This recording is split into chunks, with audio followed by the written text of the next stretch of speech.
आप डायरेक्ट बोलेंगे नहीं जब मुझे आज ही मुझे अनाथ सुनना है, वैसे नहीं।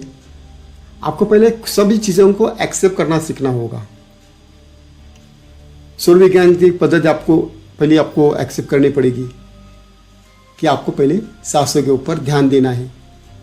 सांसों के ऊपर आप ध्यान दे रहे, श्वास आ रही है, श्वास जा रही है, श्वास आ रही है, श्वास जा रही है। इसको देखते रहे, देखते रहे, देखते रहे, देखते रहे। एक वक्त आ जाएगा कि आप श्वास आ रहे, श्वास जा रही है, तो कुछ समय के बाद वो श्वास ऐसे कहते कि आ रहे जा रहे, आ रहे जा रहे, वो बहुत कम हो जाती है। आपको समझ भी नहीं आता है कि श्वास चालू है कि बंद है। इतने स्टेप पर आप जाते हैं,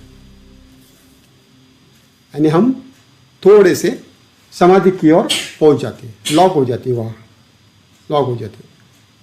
जैसे हम एक पंप होता है, देखो ना, एक ऐसा हम खींचते हैं ना जोर से, तो ऑटोमेटिकली वो डीजल पंप ऑन हो जाता है। पहले उसको खींचना पड़ता है जोर से, जोर से, जोर से 3-4 बार खींचने के बाद में, एक जोर से झटका लगने के बाद में वो ऑटो मोड पे ही चला जाता है। वैसे ही हमारी जो श्वास है, जब आप साधना करने के लिए बैठे, स्पेशल साधना के लिए बैठे,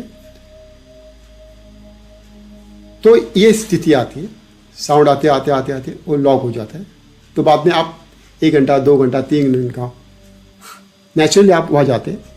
और यहाँ सूर्य विज्ञान की एक स्टेट आती है। सूर्य विज्ञान की मैं एक स्टेट बताता हूँ ना, वो स्टेट का नाम है सुषुम्ना स्टेट, सेंटर है ना। क्योंकि जो आपको आवाज़ें आ रही थी, बाहरी आंतरिक जो आवाज़ें आ रही थी, वो ईड़ा पिंगला में थी, ईड़ा पिंगला में। क्योंकि ईड़ा पिंगला एक क्या है, ये सांसारिक है। हम संसार में है ना, अभी संसार में जो भी कुछ कर रहे काम, वो सब सांसारिक है। ये सांसारिक है, इसलिए हमें आवाज़ें आ रही हैं। तो ये क्या होता है कि जब हम संसार के अंदर से बाहर जाते हैं, संसार को पकड़ने के बाद में जब बाहर जाते हैं, तभी हम अंदर तक पहुंचने के लिए एक ही नाड़ी काम करती है, और वो है सुषुम्ना।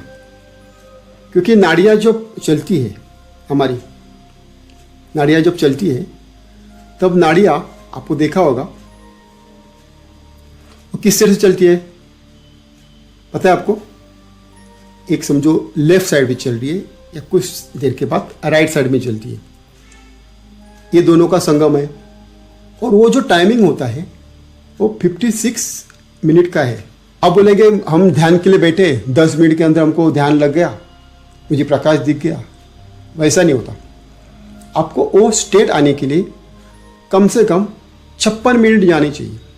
56 मिनट के बाद ही हम जब सुषुम्ना में जाते हैं, 2 स्टेट के बाद में ईड़ा पिंगला से जब सुषुम्ना में जाते हैं, तभी हम 3 मिनट के लिए आपको हमारे भूमध्य के अंदर एक प्रकाश दिखने लगता है, दिव्य प्रकाश सुषुम्ना में दिखता है। अभी जब दिखने लगा 3 मिनट में, तभी दिखने के बाद इंस्टेंटली हम क्या करते, दिखा तो हम एक एक्साइटेड होते हैं, ज़्यादा एक्साइटेड, अरे मुझे कुछ तो दिखा, पावर मुझे जनरेट हुई, ये दिखा कुछ तो आप वो ध्यान से भटक कर आपको लगता है कि किसी को मैं बताऊं ये सब चीज़ें, वैसे नहीं करना है। आपको जब दिखाई देने के बाद में पूरी तरह से उधर ही फोकस करना है, बस उस प्रकाश के अंदर ही जाना है, अंदर अंदर अंदर अंदर अंदर गहरे तक जाओ, वो प्रकाश के भीतर जाओ। आप प्रकाश के भीतर गए, आपने उसका अनुभव लिया, प्रकाश का हमने मैक्सिमम टू मैक्सिमम अनुभव लिया, और अनुभव लेने के बाद में कुछ क्षण के बाद आपको साउंड सुनाई देगा। और वो साउंड सब लोग, अभी जितने सारे लोग जो करते थे, जब हम साधना में थे तभी हमारे गुरु ने पूछा था आपको साउंड कहाँ से सुनाई दिया, तो उन्होंने बोला कि राइट साइड से सुनाई दिया, राइट साइड से। कुछ लोग थे वो बोलते हमको लेफ्ट साइड से सुनाई दिया। मतलब क्या है कि साउंड आ रहा है, प्रकाश था ना, जब बिजली चमकने क्या हुआ था, प्रकाश आ रहा था, प्रकाश दिख रहा है, बाद में साउंड आ रहा है, बाद में जोर से बिजली चमकती, लाइट, प्रकाश आया है। तो आप यहाँ वहाँ मत भटको। तो मैंने बताया स्टार्टिंग में क्या बोला कि हम जब यहाँ वहाँ जाती है। समझो मुझे इधर आवाज़ आ रही है तो हमारी आंखें बंद होती हुई हमारी सारी आंखों की जो पुतलियाँ है यहाँ शिफ्ट हो जाती है। ऐसा वो सुनने की कोशिश करती है किधर किधर किधर हमारी आंखें। और इधर से तो हमारी आंखों की पुतलियाँ यहाँ शिफ्ट होती है ये साइड में से वो वहाँ से वो निकल जाता है। आपने वो स्विच को डिस्टर्ब कर दिया ना, एक तो लय लग गया था उसको, गाड़ी सीधी चल रही है, अगर आपने तुरंत इसको ऐसा कर दिया या इधर कर दिया तो क्या होगा, एक्सीडेंट हो जाएगा ना तुरंत इंस्टेंटली करने के। तो आपको किसी भी हालत में किधर भी आवाज़ सुनाई दे, जैसे मैंने अभी बताया ना कि 8D के जैसा 8D आवाज़ आ रही है, इधर आ रहा है, साउंड होता है वो यहाँ आता है सेंटर में। तो आपको उधर सेंटर में आना है। किसी भी हालत में आपको आंखें बंद करते हुए सिर्फ सेंटर को ही आपको देखना है। कुछ भी हो जाए आपको सेंटर में ही देखना है, तभी आपको वो अनंतनाद महसूस होगा। हाँ, और एक बात बतानी है आपको, अगर ये साधना जब कर रहे हैं तो ये पूरा का पूरा सरेंडर भाव से करना होता है। किसी ने बोला है, समझो कोई वीडियो देखा और तुरंत आप करने के लिए गए, वैसे नहीं करना है। आपको सबसे पहले ये मेथड्स बताता हूँ किस तरह से जाना है। हम प्रोसेस करने के लिए जाएंगे तो पहले प्रोसेस बताइए क्या करना पड़ता है। तो शुरुआती दिनों में आपको प्राणायाम का बहुत अभ्यास करना पड़ता है। प्राणायाम करो। प्राणायाम करने से पहले आपने एक सुदर्शन क्रिया आपको पता होगी। सुदर्शन क्रिया आपने श्री रविशंकर की आपने देखेंगे, जैसे ही वो भस्त्रिका का एक रूप है। भस्त्रिका में हम करते ना, क्या करते हैं, हाथ ऐसे ऊपर लेते और जोर से ऐसे करते हैं जोर से। तो इससे क्या होता है कि हमारे नाकों पे ऐसे जितना सारा कुछ कचरा है वो पूरा का पूरा निकल जाता है और हमारी दोनों भी नाड़ियाँ एक समान चलने लगती हैं। पहले स्टार्टिंग में पहले कुछ दिनों में 50 स्ट्रोक करो और जोर से करने के बाद आपको इधर दर्द होगा। दूसरे दिन 2-3 दिन 50 करो 90 करो। ऐसे करते करते आपको 100 या 200 तक जा सकते हैं।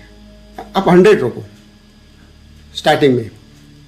ये करने के बाद आप जब रुकते हैं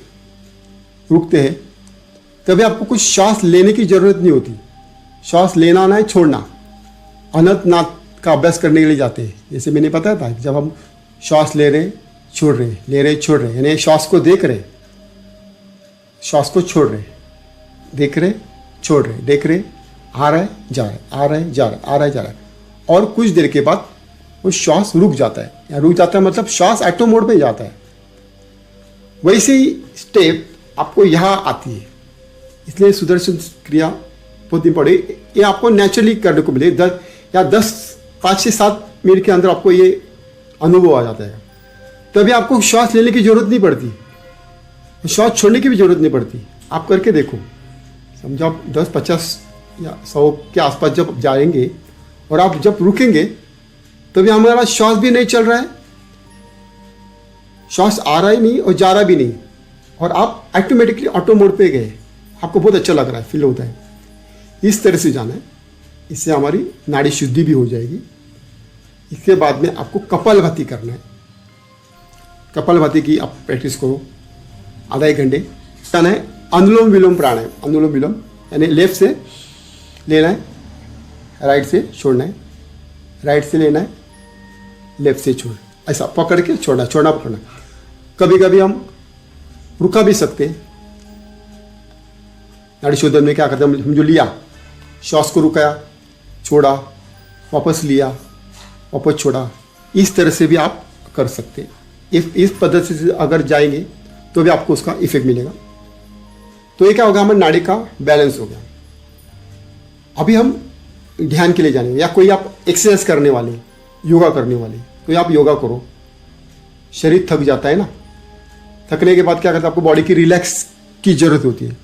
तो कोई नीचे लेट जाते हैं। जैसे हम ओशो की कुछ विद्याएँ सीखी थी, उनका क्या था कि आपका शरीर बहुत थकाया जाता था।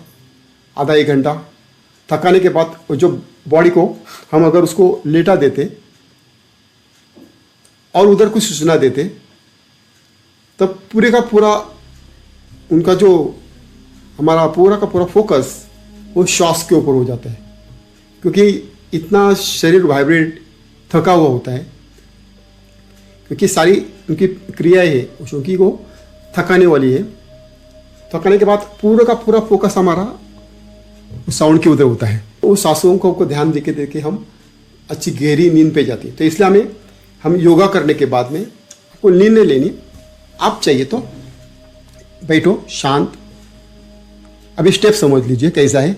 ये सुबह का जो स्टेप है इस तरह से, मगर हम गहरे अनंतनाथ को जानना है तो ऐसा कहा गया है कि रात को 12 बजे से 5 बजे सुबह इसी टाइम अगर आप अनंतनाथ का प्रैक्टिस करते हैं, अनंतनाथ की साधना करते हैं, तभी उसका इफेक्ट ज़्यादा मिलता है।